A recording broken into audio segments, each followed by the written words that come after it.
So this is a review for A Feather in His Hare, released on the 7th of February 1948. It's the 513th in the series, and it's directed by Chuck Jones. Now, due to copyright, I can't show you this cartoon. It's not restored either, so your best bet is Laserdisc if you really need to see it. But honestly, guys, if you look hard enough, you'll find it. Trust me on that. And I'll say no more. But I'll give you a synopsis anyway. So a Native American is out hunting, and he tries to hunt Bugs Bunny. But as we would expect in a Chuck Jones cartoon of this year, Bugs gets the better of him. And with me today is my fellow hairdresser. I don't know. I'm trying to keep with the theme of this short here. Manny Cruz. Say hi. Greetings and salutations, everyone. I mean, I was going to say I'm not a Native American, but I am American. So maybe your idea was better. He's like, oh, that's good enough for me. Yeah, I'm sure that'll work out pretty well. No, of course not. So just a bit of trivia before we get into discussing this one.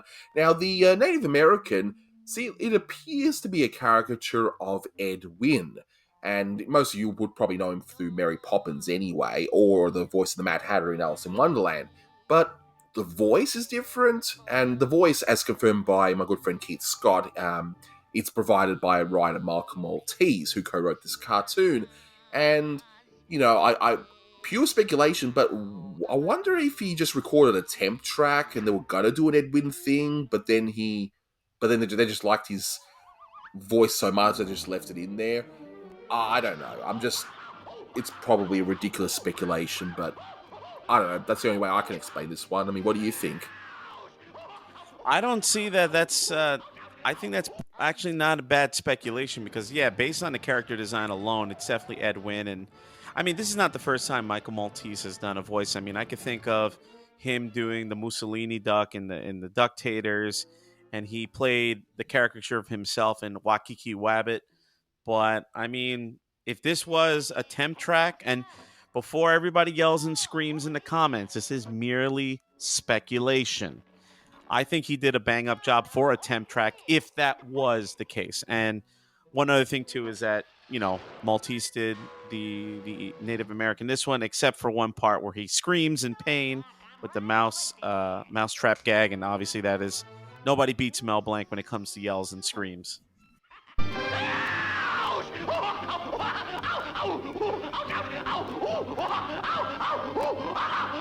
That's right. You know, similar to what he would do in What's Opera Doc years later. And, you know, this short actually has Bugs at a hairdresser, and he actually is a hairdresser for a little bit too. And this was years before his more famous turn as a hairdresser in Rabbit of Seville, which would come a few years later by Chuck Jones. So I wonder if that was in the back of his mind as well, or maybe it's just a coincidence thing. I don't know.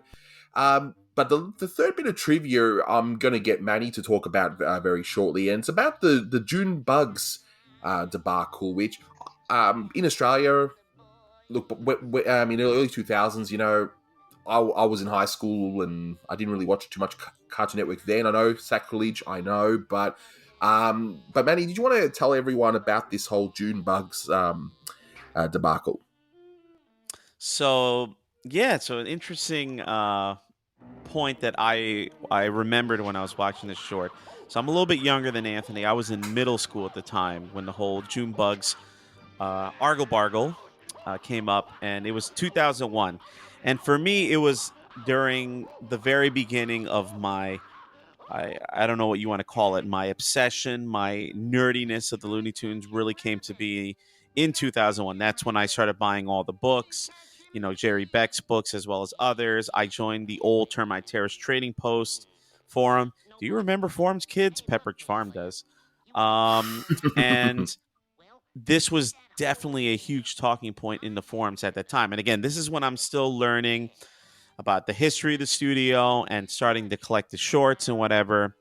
And, you know, initially, Cartoon Network was going to show 12 Bugs Bunny cartoons.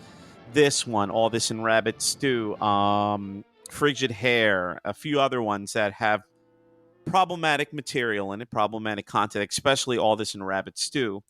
And they were going to show it at night, so they were going to show all the Bugs Bunny. If hopefully, if I'm remembering correctly off the top of my head, they were going to show all the Bugs Bunny cartoons in chronological order, starting with Porky's Hare Hunt, working its way up to some of the stuff in the '90s, if I remember correctly, like Box Office Bunny. But they were going to isolate the 12 missing hairs, as they later came to be called, at night with a disclaimer running on the bottom of the screen. And apparently somebody at either Time Warner or Cartoon Network or somebody high up in Warner Brothers put the kibosh on that idea. And it was a big deal. I mean, obviously, like I said, we were all talking about it in the forums. It even made the New York Times. I remember I was a big fan of the Opie and Anthony radio show, and they even commented on them. They were, nationally syndicated. They were based out of New York, but syndicated, and they were talking about it. And it really was a big deal because June Bugs was going on Cartoon Network for a few years, and this was the first time they were going to show all 170 plus Bugs Bunny shorts, and they were planning on doing this one as well as the others, and then they backed out of it. And if I remember correctly, they were going to do a ToonHeads special. So ToonHeads, for those of you that don't know, for the younger viewers, was a documentary series they had on Cartoon Network where they would have like themes of cartoons or specific directors. It was a great, great show. I missed that content. And they were planning on doing an episode on these 12 shorts that they pulled, but it never came to be.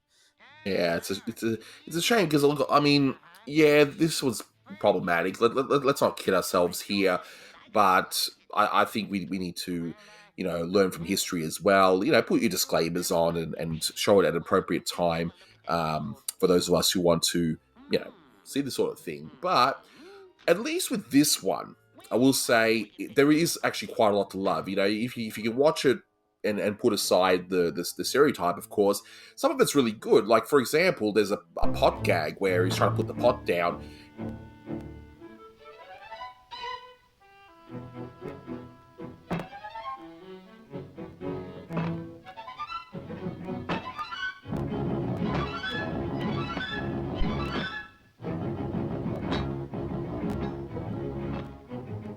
It's very similar to a gag in My Favorite Duck, where Porky's trying to put his tent down, but Daffy, gets in the way. And so I would imagine, being the same writers, they would have just, reused that gag. And here they actually even plus it. Plus you got the arrow gag with the bent arrow. I mean, that just gets me.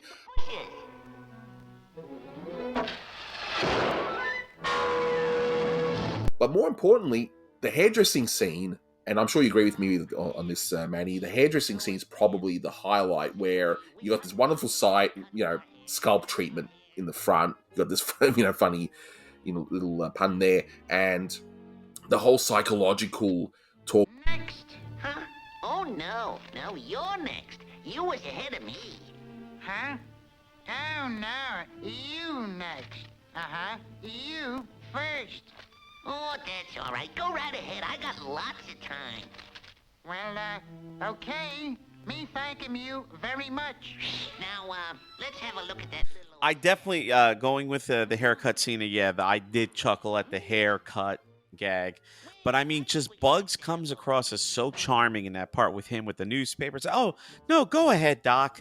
I can wait. I have all day. Just Mel Blanc's performance here, which is super charming. You mentioned the pot scene, which, and I forgot to mention this before, but I always, I always say that, I became a Looney Tune nerd in late 2000, early 2001. And I do have memories of watching cartoons as a kid, prior to my conversion, so to speak. And I was surprised that this short was still airing, because I distinctly remember watching this cartoon on TNT here in the United States in the 90s, and I remember this one well. The pot scene always made me laugh. It's not only just the animation, but Stallings' musical cues just sell it. And I have no clue how the Ed Wynn character did not burn his hands from picking up that pot. Yeah, I love the that consistency. Whoever wrote this joke is the worst joke ever. One other thing I really like too that I never noticed before was near the end when Bugs makes the last of the Mohicans joke, and then you see all these babies coming along. The stork is here. Oh, Prunella!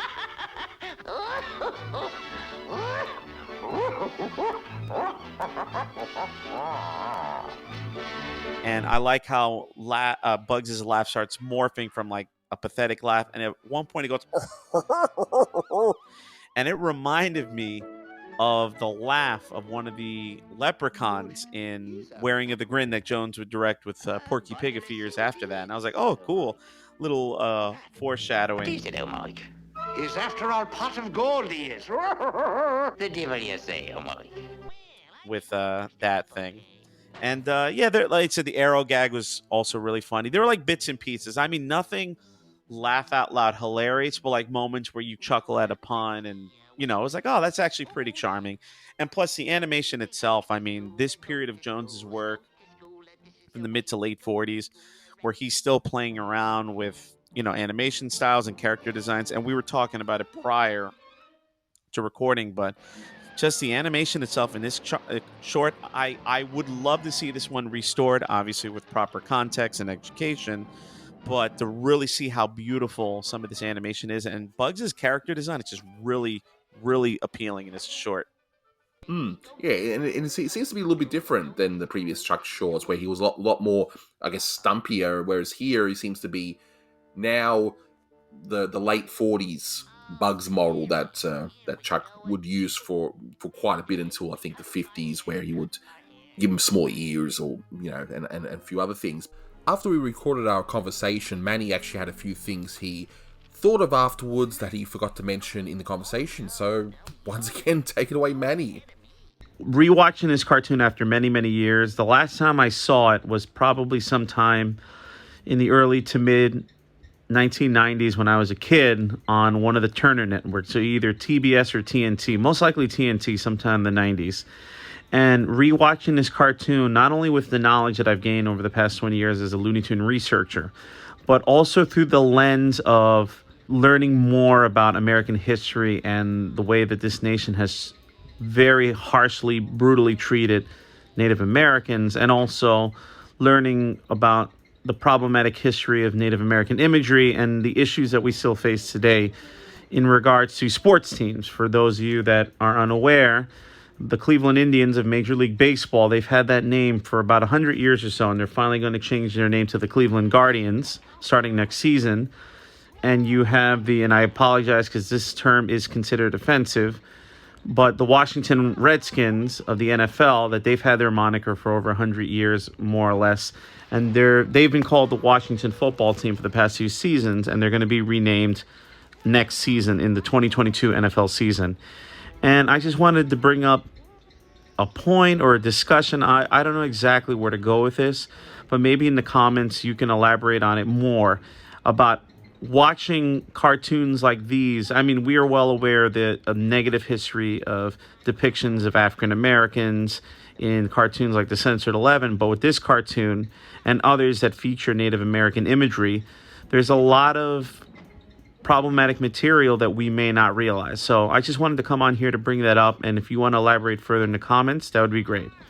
Just to slowly wrap this one up, I mean, what would you give this out of 10? Because me, look, I'm someone that can watch something like this and, and put it into context. And with that in mind, look, I'd probably give it maybe a 6.5 or a 7. Because, it was, it had its funny moments and that, but ultimately it didn't feel, I guess, special to me. That's just me. Why would you rank this one? Yeah, I'm kind of on the same page with that. I would probably, maybe it would be a little bit higher if we had not looking at a, Laserdisc copy from the 90s. But I would probably give it just overall, because again, like I said, I had moments where I smirked and I chuckled like, haha, but nothing overwhelming. The animation's nice. Some of the musical cues are great. I would say 6 out of 10. One last thing too, because I know we're running a bit long. My bad. But speaking about music is, there was one thing in particular that caught my attention. So the opening titles has a song called Who Calls? It has a question mark. Who Calls? And it was written by Johnny Marks. And I found a recording that Bing Crosby did in 1941. But when I was doing a little bit more research into the composer himself, I was blown away. So in this cartoon, you have Jingle Bells sung by Bugs, or you hear it in the background when he's making the snow, and that's written by James Pierpont, one of the most famous Christmas songs in history. But Johnny Marks also composed, besides Who Calls in the opening sequence, Rudolph the Red-Nosed Reindeer, Rockin' Around the Christmas Tree, and A Holly Jolly Christmas. 3 bangers of Christmas songs. And this is coming from someone who doesn't even like listening to Christmas music a lot. But I thought that was really cool that, same composer that did that did, the opening title song. So a little bit of music trivia for you. No, it's one of those interesting little rabbit holes you can go down with some of this stuff. That's why in these reviews, if you see some names popping up on the screen, look them up in your spare time. Learn a thing or two, and you might find something interesting like that. So we'll wrap it up here. Thank you so much for listening, guys, and until next time, take care. See you later.